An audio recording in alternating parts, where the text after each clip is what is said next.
बिस्मिल्लाहिर्रहमानिर्रहीम सल्लल्लाहु अलैहि वआलिहि वसल्लम। दोस्तों, अगर आपने ख्वाब देखा है और ख्वाब में आपने कपास को देखा है, रुई को देखा है, तो आइए इस ख्वाब की ताबीर जानते हैं। अगर नए हैं तो चैनल सब्सक्राइब, वीडियो लाइक कीजिए। आप किसी भी ख्वाब की ताबीर जानना चाहें, हमारी इस वीडियो के कमेंट्स में अपना ख्वाब लिखें, हम आप तक ताबीर लाने की कोशिश करेंगे। हज़रत इमाम इब्न सिरीन रहमतुल्लाह अलैह फरमाते हैं कि ख्वाब में कपास या रुई देखना उसी कदर माल हलाल, रिज़्क़ हलाल देखने पर दलील है।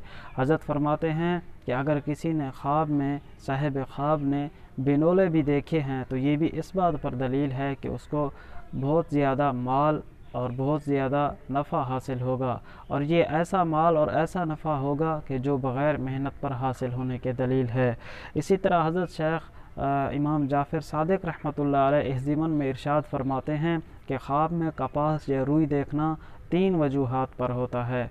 नंबर 1, बापर्दा होना, सतर का छुपा होना या बाइज़्ज़त होना।